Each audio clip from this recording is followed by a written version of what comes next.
Bli, saya karena Anda sudah masuk, ini terjadi di zaman Jokowi. Bagaimana kita tidak lagi memiliki alternatif suara-suara kritis karena semuanya seperti dimasukkan ke dalam lingkar elit di bawah kepemimpinan Presiden Jokowi. Peneliti dan penulis buku Fahri Ali mencontohkan seperti apa Jokowi saat ini. Ini katanya.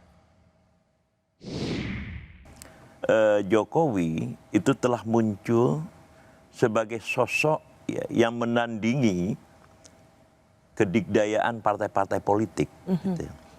Jadi Jokowi itu sendiri sudah menjadi partai. Dia adalah seorang tokoh yang tidak punya partai politik, tetapi hampir seluruh gerak-gerik dan dinamika yang berlangsung pada partai-partai politik itu adalah pantulan dari pengaruh kekuasaan yang dia miliki. Gitu.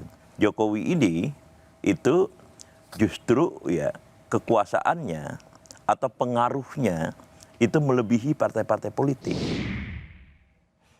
Bagaimana di negara yang demokratis seorang presiden bisa demikian sangat powerful ya, bahkan ia yang bukan ketua umum partai politik bisa dicerminkan atau dipersepsikan sendiri sebagai satu partai politik. Jokowi is partai politik. Ada yang mengatakan seperti begitu, bahwa dia adalah adalah satu kekuatan tersendiri. Tetapi kalau menurut saya kekuatan ini kan kekuatan yang imajinatif saja.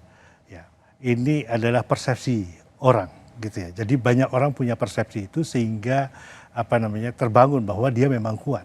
Dengan landasan survei tingkat kepuasan publik di atas 70%, bahkan LSI pernah mengatakan 80%. Saya sedang menulis, mungkin akan keluar dalam 1-2 minggu ini untuk East Asia Forum, tentang mengapa approval ratingnya Jokowi itu begitu tinggi. Ya, itu karena tidak ada suara yang lain, tidak ada suara yang yang berbeda. Ya, dia yang mengendalikan semua narasi bahwa kita berhasil, bahwa kita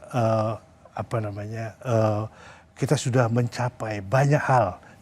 Secara material iya kita lihat, tetapi di bawah itu tidak tertangkap oleh survei-survei, oleh banyak survei. Jadi ketiadaan suara lain, ketiadaan narasi lain, ketiadaan cara berpikir alternatif, itu yang membuat tinggi. Kalau Anda seandainya yang men-set narasinya dan Anda bebas tanpa ada narasi apapun juga, tentu narasi Anda akan menang, gitu ya. Jadi kalau tapi itu buat Anda buruk? Tidak, ya, dalam hal ini buruk karena kita tidak tahu apa yang terjadi. Kita tidak tahu suara yang sebenarnya yang terjadi, yang ada dalam masyarakat. Ya, jadi kalau menurut saya yang hasil polling kepuasan publik yang tinggi itu satu ilusi, apalagi terus kemudian kalau dicerminkan pada bahwa ini menandakan bahwa presiden itu sangat kuat. Ya, presiden itu sangat kuat, tidak bisa dilawan dan sebagainya, karena approval rating itu tidak mencerminkan the real power, tidak mencerminkan kekuatan yang nyata yang ada. Apa basis Bli? Apa basis pernyataan Anda, Bli? Saya melihat begitu banyak. Saya berkeliling dalam beberapa bulan terakhir ini, saya berkeliling ke kota-kota khususnya di Pulau Jawa. Ya, begitu banyak ketidakpuasan dan itu tidak terekam oleh media. Pada tanggal 1 Oktober kemarin, orang memenuhi Tugu Yogyakarta. Ribuan orang di sana untuk menonton film Kanjuruhan yang dibuat oleh Watchdog. Tidak ada media yang meliput. Tidak ada satupun media yang meliput peristiwa yang begitu besar. Ya.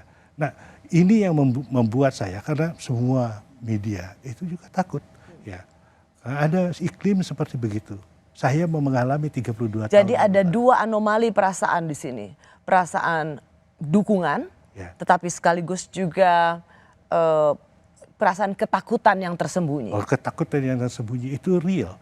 Dan saya berpengalaman 32 tahun hidup di masa Orde Baru. Ya, saya tahu persis. Saya bisa merasakan nadinya seperti apa. Ya, orang ketakutan orang untuk mengungkapkan perasaan sekarang. Bli, saya harus mengklarifikasi dulu dengan analisa Anda. Anda kan sebenarnya pendukungnya Pak Jokowi ya untuk menjadi presiden. 2014 ya. Ya. Bahkan Anda sempat mau disomasi oleh pendukungnya Gerindra karena Anda begitu kritis pada Pak Prabowo, karena Anda pendukungnya Jokowi. Mengapa Anda sangat kritis sekarang? Ya, dari dulu juga saya sudah kritis. Setelah beberapa bulan sesudah Jokowi terpilih, saya mengharapkan lebih. Ya, saya mengharapkan reformasi yang terjadi secara lebih menyeluruh. Ya, tapi ketika itu Pak Jokowi mengangkat Wiranto. Ya, untuk saya itu a no gitu ya. Dan akhirnya kemudian saya realistis bahwa udah, saya cukup di sini saja.